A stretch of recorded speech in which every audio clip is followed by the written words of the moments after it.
택하신 자녀들을 예수님의 이름으로 거룩하게 하심을 감사드립니다.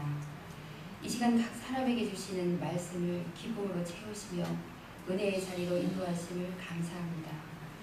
사랑의 하나님, 말씀을 듣는 길을 열어주시는 은혜가 있기를 간절히 기도합니다. 여름 성경학교가 시작됨을 하나님 감사드립니다. 하나님을 알고 싶어요라는 주제로 공부하게 하시고 하나님의 일을 위해서 하나님께서 세워주시고 많은 어린 영혼들을 영의 양식으로 먹게 하심을 감사드립니다. 말씀을 준비하시는 원로 목사님과 선생님들, 학생 모두가 행복하길 바라는 마음을 드립니다. 학생들 또한 여름 수련회가 그들의 영혼이 살아서 하나님 일하시는 곳에 일꾼들을 세워주시기를 기도드립니다. 연로하신 목사님들에게 약해지신 몸을 예배를 드릴 수 있는 넉넉한 힘을 주시옵소서.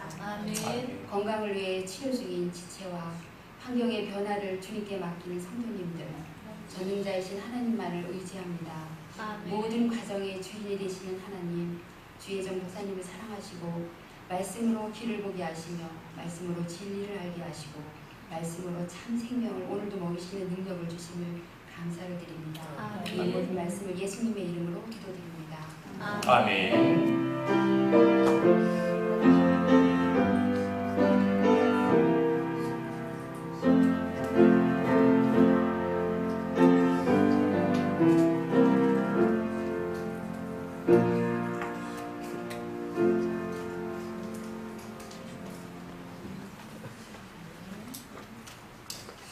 하나님께서 우리에게 주시는 말씀은 창세기 17장, 여기 화면을 잘못했네요.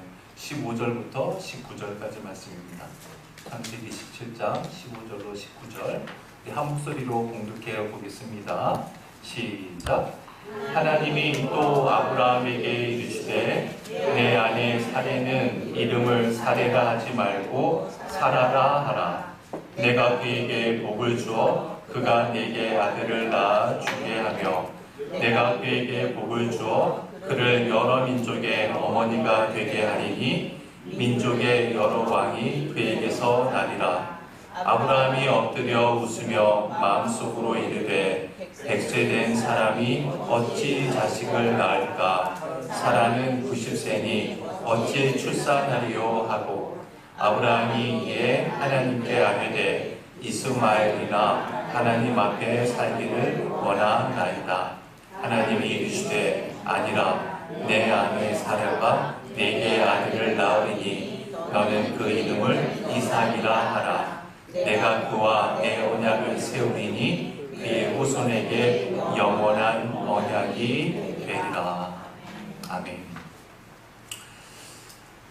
아브라함의 나이 99세 때 하나님께서 아브라함에게 나타나셨습니다. 그리고 하나님께서 말씀하셨습니다. 나는 전능한 하나님이라.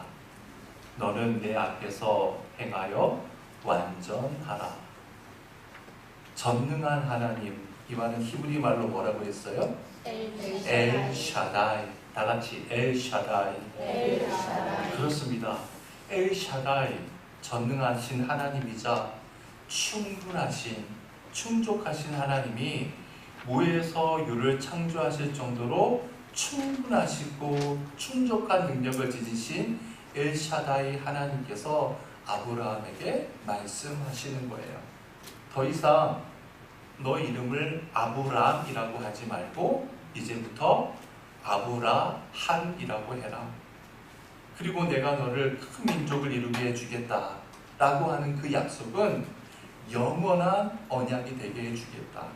뿐만 아니라 이 가나안 땅을 너와 너의 후손에게 영원한 기업, 영원한 소유로 주겠다. 내가 너뿐만 아니라 너와 너의 후손의 하나님이 되어주겠다. 자, 그러니까 보세요. 약속도 영원한 약속, 영원한 언약이 되게 하시고 가나안 땅도 영원한 기업이 되게 하신다는 것은 너의 후손들의 영원한 하나님이 되어주겠다라는 그런 의미죠. 그렇습니다. 하나님은 어느 한때, 어느 한 시기에만 우리의 하나님이 되시는 분이 아닙니다. 하나님의 약속은 마치 마트에서 파는 음식이나 식료품처럼 유효기간이 정해져 있는 것도 아닙니다.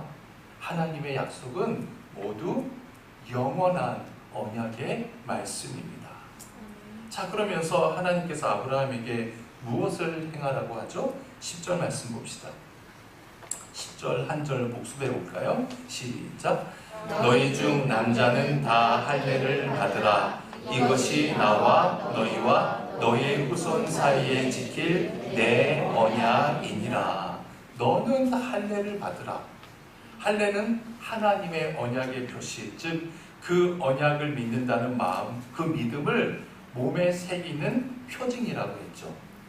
여러분, 지난 시간에 말씀드렸는데 하나님의 언약 가운데 공간 속에 나타나는 표징은 뭐라고 했습니까? 무지개라고 했죠. 공간 속에 나타나는 하나님의 언약은 무지개예요. 홍수로 인간을 심판하신 하나님께서 내가 다시는 물로 인간을 심판하지 않겠다. 그 언약의 표징이 무지개라는 거예요. 그런데 여러분, 무지개는 하나님을 믿는 사람이든 믿지 않는 사람이든 온 인류를 향한 모두를 향한 하나님의 언약의 표징이죠. 그런데 여러분, 하나님의 언약이 시간 속에 나타난 표징은 뭐라고 했습니까? 안식일이라고 했죠. 그런데 신약시대에 와서 예수님께서 안식구 첫날 부활함으로써 진정한 안식일은 어느 날이 돼요? 주일이 되잖아요. 이것은 오직 하나님을 믿는 신앙 공동체를 위한 시간 속에서의 하나님의 언약의 표징이 될 겁니다. 그래서 이것은 믿지 않는 사람에게는 해당이 안 돼요. 그래서 우리 믿는 사람들은 이 언약을 믿기 때문에 일주일의 첫날, 한 주간의 시작인 주일날 영과 진리를 다해서 하나님 앞에 예배를 드리는 것이죠. 자, 그러면 그 하나님의 언약의 표징을 개인의 몸속에 새기는 그 언약의 표징은 뭐예요? 할례입니다. 믿는 사람들이 같은 신앙 공동체에 있지만 하나님의 그 언약의 표징을 개별적으로 개인의 몸에 새김으로써 하나님과 개인적인 관계를 형성하게 되는 것이죠. 자, 그러면 여러분, 왜 하나님께서 아브라함에게 할례를 행하라고 명령하신 걸까요? 아브라함과 하나님과의 관계가 형성됨으로 인해서 비로소 하나님께서 아브라함의 백그라운드가 되어주심을 아브라함이 늘 의식하며 살아갈 수 있기 때문입니다. 그래서 그것을 믿는 표징으로 너의 몸에 이것을 새겨라. 그것을 통해서 너와 나의 믿음의 관계를 계속해서 이루어 나가자. 이런 의미로 하나님께서는 아브라함에게 할례를 행하라고 말씀하신 것이죠. 자, 이제 15절이 이렇게 시작이 됩니다. 하나님이 또 아브라함에게 이르시되, 자, 여기 보면 또가 또 나왔어요. 또의 공표를 한번 해봅시다. 여러분, 지난주에도 살펴보았듯이 지금 이때 아브라함이 하나님 앞에서 어떤 자세를 취하고 있다고 그랬죠? 어떤 자세를 취하고 있어요? 3절을 봅시다. 3절이 뭐라고 시작해요? 아브라함이 엎드렸더니, 하나님께서 찾아오셨는데 아브라함이 하나님 앞에 어떤 자세를 취했다고요?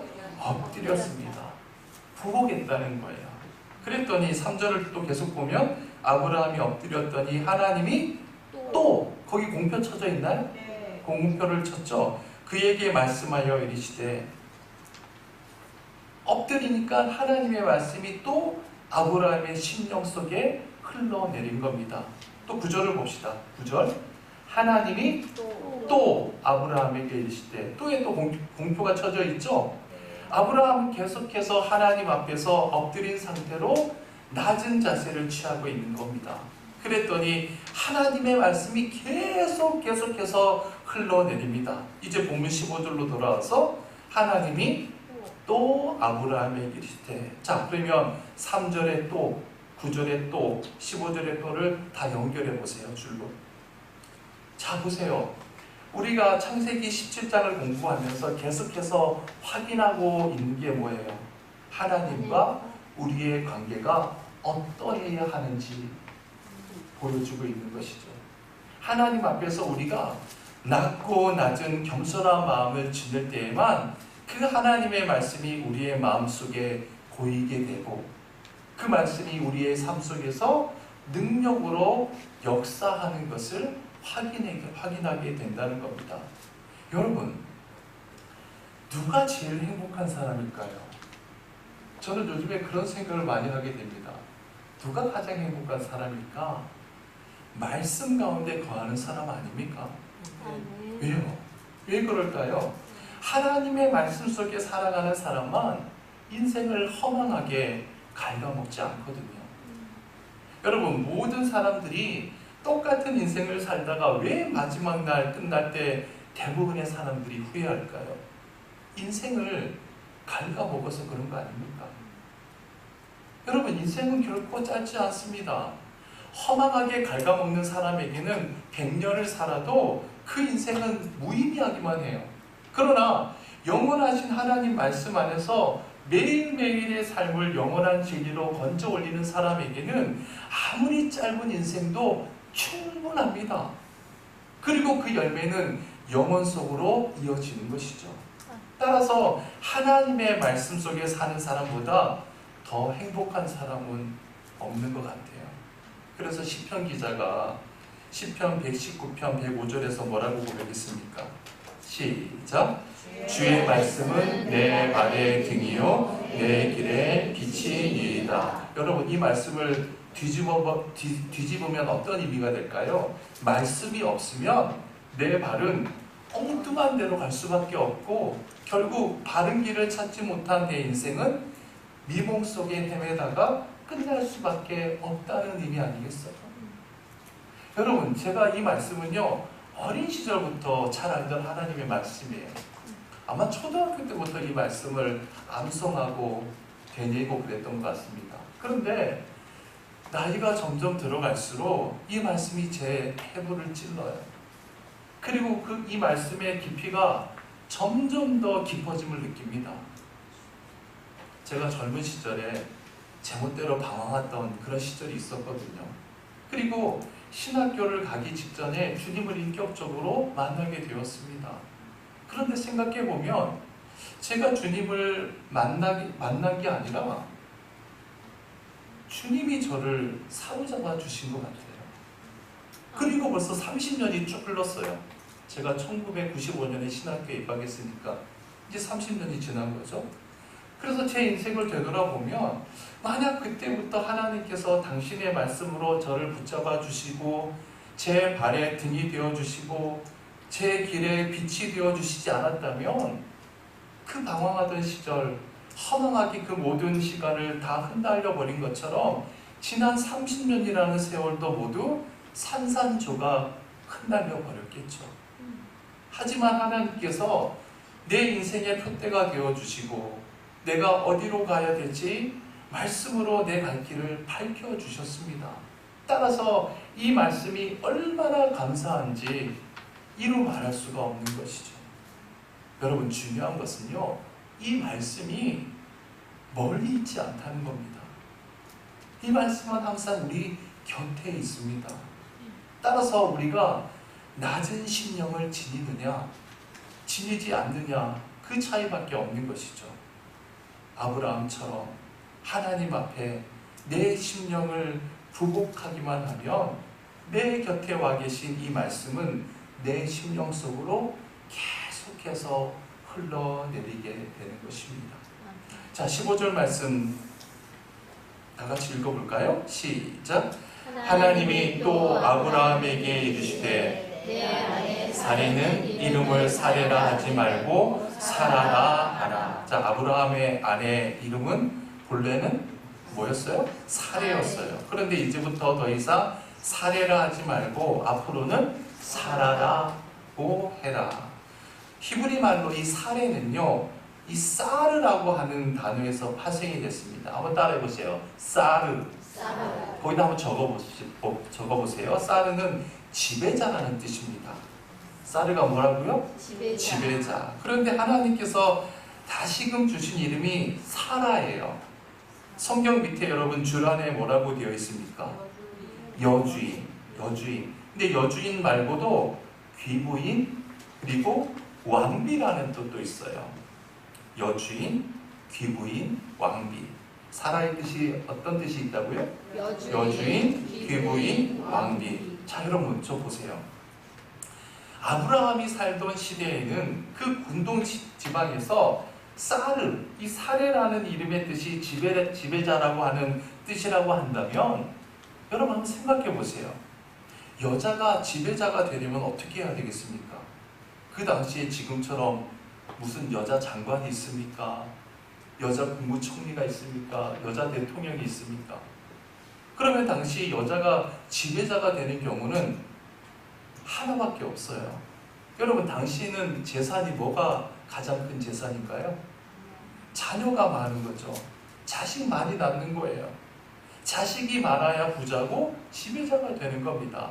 자식이 많아지고 그 자식들이 결혼해서 배우자를 또한 만나고 또 자식이 자식을 낳고 그 자식이 많은 노비까지 거느리고 가축까지 키우면 그 여자는 지배자가 되는 거예요.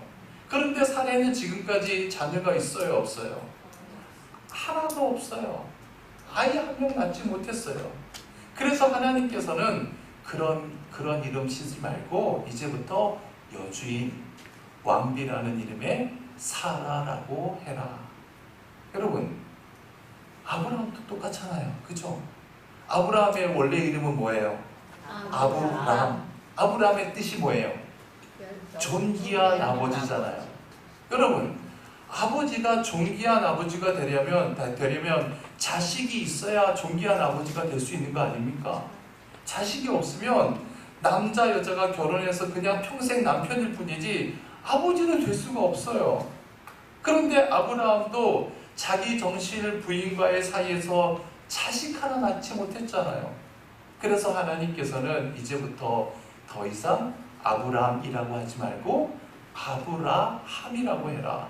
아브라함의 뜻이 뭐라고 했습니까?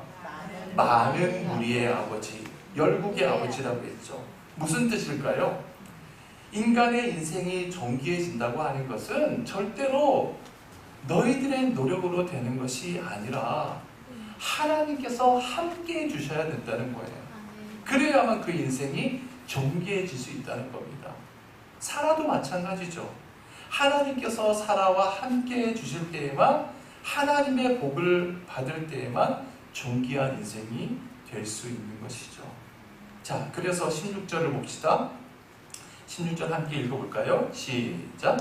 내가 그에게 복을 주어 그가 내게 아들을 낳아주게 하며 내가 그에게 복을 주어 그를 여러 민족의 어머니가 되게 하리니 민족의 여러 왕이 그에게서 나리라. 여기 보면 이 한 귀절이 반복이 되죠. 뭐가 반복이 돼요? 복을 주어 내가 그에게 복을 주어가 두 번 반복되죠. 밑줄을 한번 보봅시다.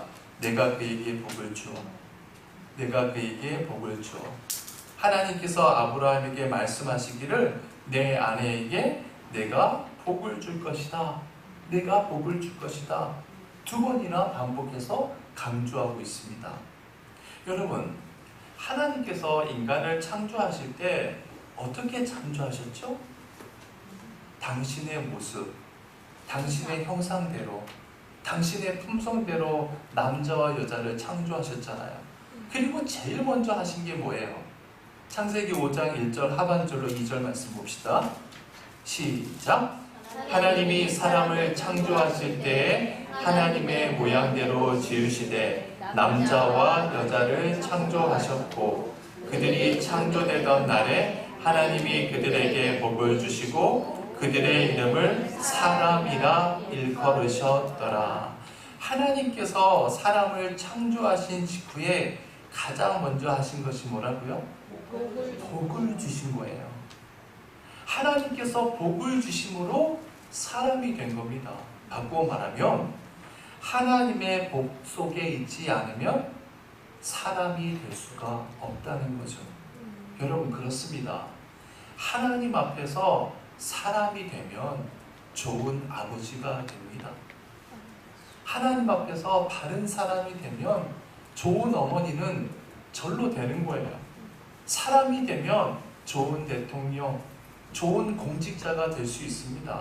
그런데 중요한 것은 그 좋은 사람이 되는 길이 무엇으로부터 시작이 된다고요? 하나님의 복 속에서, 복 가운데 된다는 겁니다.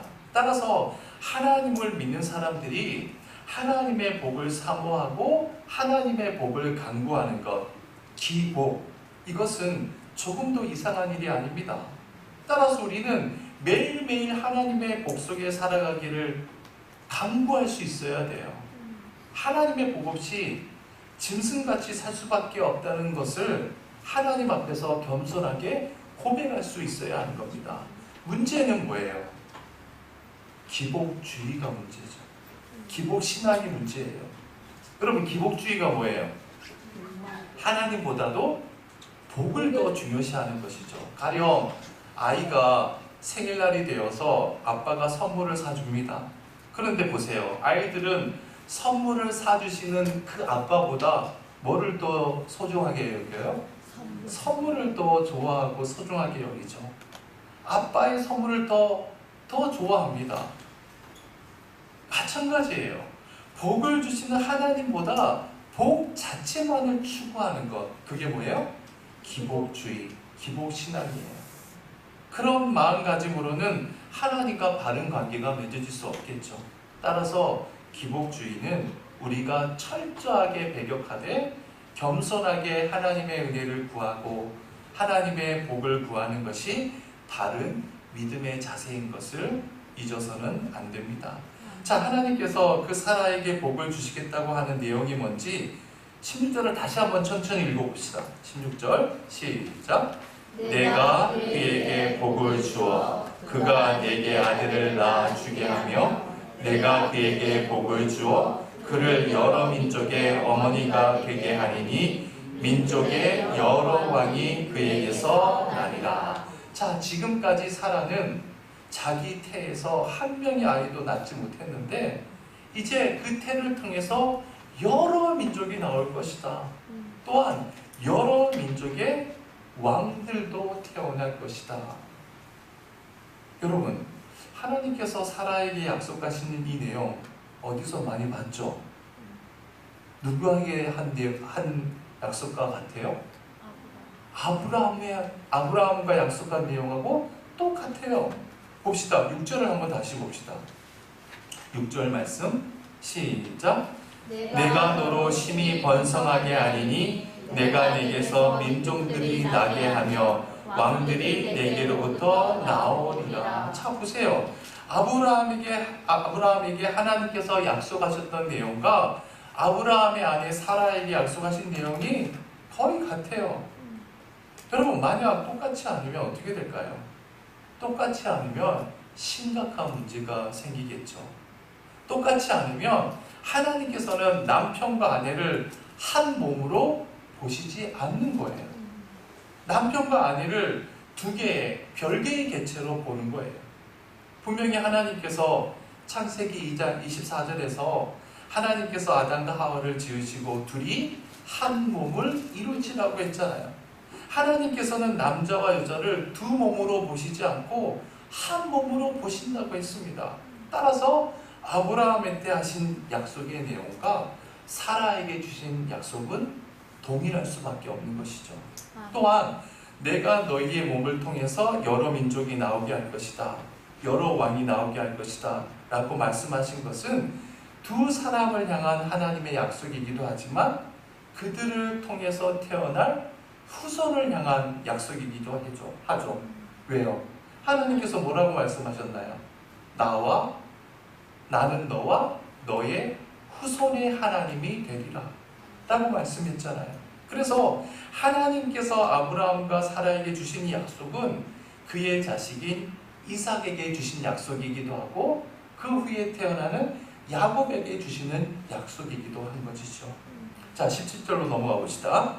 17절 시작. 아브라함이 엎드려 웃으며 마음속으로 이르되 백세된 사람이 어찌 자식을 낳을까? 사라는 90세니 어찌 출산하리요 하고. 자, 아브라함은 여전히 어떤 자세예요? 엎드려 있어요. 부복히 있습니다. 그런데 하나님께서 내 아내 사라가 아들을 낳을 것이다 라고 말을 하자 아브라함이 어떻게 했어요? 웃었습니다. 여러분 생각해 보세요. 지금 아이를 갖는다면 아이를 낳는 것은 이제 1년 후잖아요. 그렇죠? 지금은 아브라함의 나이가 몇 살이에요? 99세. 그러면 아이를 낳는 시기는 내년이면 100세예요. 사라와 아브라함과의 나이 차이가 몇 살이에요? 10살이죠. 그러면 사라는 내년이 되면 몇 살입니까? 90세예요. 그런데 아이를 출산한다? 믿을 수 없는 일이죠. 그래서 웃은 거예요. 18절 말씀 봅시다. 시작. 아브라함이 이에 하나님께 아뢰되 이스마엘이나 하나님 앞에 살기를 원하나이다. 여러분, 이스마엘은 아내 사라가 하나님의 뜻을 자기 의미대로 이루기 위해서 자기의 여종 하갈을 남편과 잠자리를 하기 위해서 얻은 이를테면 서자 아닙니까? 그 서자를 아브라함 나이 몇 세에 얻었어요? 86세에 얻었죠. 그리고 지금 아브라함 나이 99세니까 지금 몇 살이에요? 이스마엘이 13살이 되었어요. 그런데 아브라함이 뭐라고 하는 겁니까? 하나님, 이스마엘이나 하나님 앞에서 살기를 원합니다. 제가 히브리 말을 그대로 원본으로 지적을 했는데 읽어볼까요? 시작. 이스마엘이 하나님 얼굴 앞에서 살았으면 좋겠습니다. 무슨 의미일까요? 이스마엘이 하나님 얼굴 앞에서 살면 하나님께서 이스마엘을 매일매일 볼 거 아닙니까? 수시로 볼 걸 아니겠어요? 그러면 하나님께서 이스마엘이나 잘 돌봐 주시고 책임져 주시면 저는 정말 감사하겠습니다. 그런 의미죠. 자, 여러분 보세요. 17장 1절에서 하나님께서 아브라함이 뭐라고 말씀하셨습니까? 나는 엘샤다이, 나는 전능한 하나님이야. 나는 전능자야. 충분자야. 그러므로 너는 내 앞을 걸어가야 해. 그러면 내가 너의 백그라운드가 되어줄게. 이러면서 시작했잖아요. 그리고 하나님께서 내 아내 사라가 너를 통해서 아들을 낳을 것이다. 그랬더니 아브라함이 그 말을 듣고 웃어요. 믿지 않는 거예요. 그리고 이스마엘이나 좀 잘 키워주시면 좋겠습니다. 라고 말하는 겁니다. 여러분, 이게 좀 뭔가 어때요? 앞뒤로 좀 맞지 않는 것 같지 않습니까? 아브라함의 반응이 굉장히 생뚱맞아요. 왜 이런 반응을 하는 걸까? 그런데 여러분, 이 상황을 잘 들여다보면 지금 아브라함이 이렇게 대응할 수밖에 없다는 사실을 우리가 알게 돼요. 여러분, 지금 아브라함은 13살 된 이스마엘을 키우면서 그 이스마엘을 통해서 자기 남은 인생, 말년을 어떻게 꾸려갈지를 생각하면서 살고 있습니다. 그런데 하나님께서 갑자기 오셔서 아브라함아, 나는 엘샤다이, 전능한 하나님이야. 이제 너 이름을 아브라함이라고 하지 말고 아브라함이라고 해. 너를 통해서 여러 민족이 나올 거야. 수많은 왕들이 나올 거야. 그리고 내가 너하고 세우는 이 언약은 영원한 언약이 되는 거야. 또한 나는 너와 너의 후손의 하나님이 될 것이고 이 가나안 땅을 너의 후손에게 영원한 기업으로 줄 거야. 여러분, 지금 이 말을 아브라함은 누구에게 이루어지는 하나님의 언약으로 받아들이고 있는 걸까요? 그렇죠. 이스마엘을 위한 약속으로 지금 받아들이고 있는 겁니다. 왜? 지금 아브라함의 눈앞에 있는 아들은 누구예요? 이스마엘이에요. 이스마엘밖에 없어요. 생각해 보세요. 아무리 서자라 해도 자기 혈육이잖아요. 자기 피로 낳은 아들입니다. 아브라함 입장에서 보면 분명히 자기 아들, 자기 핏줄이거든요. 또한 13살이면 한번 생각해 봅시다. 장성에서 체격도 어느 정도 컸겠죠? 그 아들을 보면서 아브라함이 얼마나 든든한 마음을 가졌겠어요. 그런데 전혀 예상치 않게 하나님께서 너의 부인, 정실 부인 너의 아내 사라를 통해서 아들을 낳을 것이다. 그 말씀을 들으면서 자기 마음속에서 점점 굳혀가는 자기 확신과 하나님의 말씀이 자기 심정에서 일치가 되지 않는 거예요.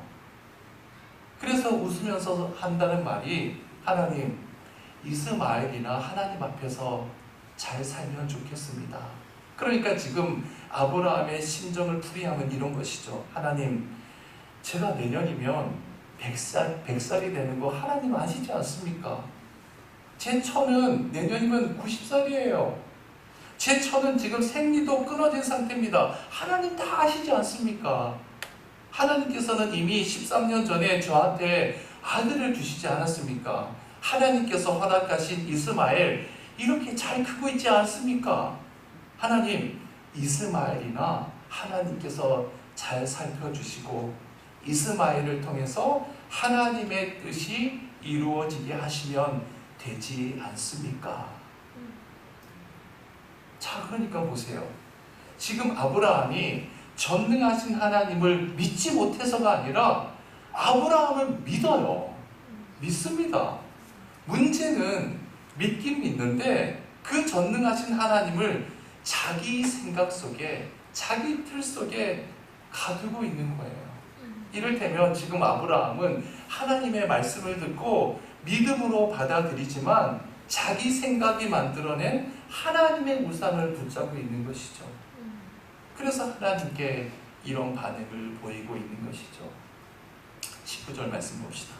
19절, 하나님이 이르시되 뭐라? 아니라 내 아내 사라가 내게 아들을 낳으리니. 하나님께서 강하게 말씀하세요. 아니라 내 아내 사라가 내게 아들을 낳을 것이다.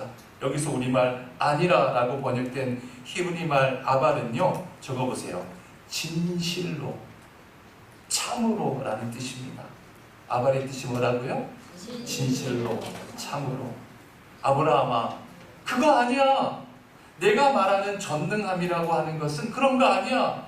내 생각과 내 생각은 달라. 내년이면 너는 100세가 되고 사라도 90세가 될 거야. 그래서 너희 둘 다 노년이 되겠지만 너의 부부를 통해서 아들이 태어날 거야. 내가 진실로, 내가 참으로 너에게 말하는 거야. 그러니 이 말을 꼭 믿어야 돼. 자, 19절 계속 봅시다. 너는 그 이름을 이삭이라 하라. 내가 그와 내 언약을 세우리니 그의 후손에게 영원한 언약이 되리라. 내 아내가 낳는 아이의 이름을 뭐라고 하라고요? 이삭이라고 해라. 여러분, 이삭은 히브리 말로 이츠학이라고 해요. 다 같이 이츠학. 이 이삭이라는 말의 뜻이 뭐죠? 여러분, 그 밑에 줄 안에 보면 뭐라고 되어 있어요? 웃음. 다 같이 웃음. 예. 아까 하나님께서 내 아내가 아들을 낳으라 그랬더니 17절에서 아브라함이 어떻게 했죠? 엎드려서 웃었잖아요. 그 웃었다라는 히브리 명사가 이츠학이에요. 그러니까 아브라함이 웃었던 것은 이것은 결코 있을 수 없는 일이야 라고 생각하는 일종의 어떤 웃음이에요? 비웃음이죠. 설마 그런 일이 있을 수 있겠어? 비웃었어요. 그런데 하나님께서는 아들을 낳으면 이츠학, 웃음이라고 해라. 이 웃음의 의미는 뭘까요? 진실로 아브라함 너의 인생이 그 아들로 인해서 행복의 웃음을 짓게 될 것이다. 그러니까 하나님께서는 인간의 모든 비웃음을 진정한 웃음으로 바꾸시는 분이시죠. 여러분, 하나님의 말씀 앞에서 우리가 얼마나 비웃었습니까? 이 말씀은 내 말씀 아니야. 이 말씀은 그저 3000년 전에 아브라함에게 하신 말씀이야. 이 말씀은 3000년 전에 다윗에게 하신 말씀일 뿐이야. 이 말씀은 2000년 전에 바울에게 하신 말씀이야 라고 얼마나 비웃었습니까? 하나님께서 이 시간 저와 여러분에게 말씀하세요. 이 말씀은 내가 진실로 너에게 말하는 거야. 내가 참으로 너에게 말하는 거야. 여러분, 소망하기는 주님의 말씀이 나를 향한 말씀이 되게 하십시다. 그때 비로소 우리 인생이 이치하 참된 행복의 웃음으로 피어나리라 믿습니다. 기도합시다. 하나님, 아브라함은 하나님을 바르게 믿지 못했습니다. 하나님께서 당신을 계시해 주셨음에도 온전히 믿지 못했습니다. 그래서 하나님을 자신의 판단과 생각의 울타리 속에 가두곤 했습니다. 그럼에도 불구하고 하나님께서는 끝까지 아브라함을 믿어주시고 은혜를 베풀어 주시며 복을 베풀어 주셨습니다. 주님, 우리도 아브라함처럼 말로는 하나님을 믿고 따른다고 하지만 우리 안에 불신앙적인 모습이 얼마나 많았는지 이 시간 주님 앞에 내려놓습니다. 그래서 주님의 말씀 앞에서 이 말씀은 나를 향한 말씀이 아니라고 번번이 비웃곤 했습니다. 주님, 이 시간 이러한 불신앙의 모습을 엎드려 회개하오니 용서하여 주옵소서. 다시는 하나님을 나의 생각, 나의 판단 속에 가두는 불신앙의 모습을 갖지 않도록 주님께서 우리의 믿음 든든히 붙잡아 주시옵소서. 그러므로 주님 안에서 이치하 기쁨과 행복의 웃음을 지을 수 있는 믿음의 성도로 우뚝 서게 인도하여 주옵소서. 예수님의 이름으로 기도드립니다. 아멘. 374장 우리 결단의 찬양으로 올려드립시다.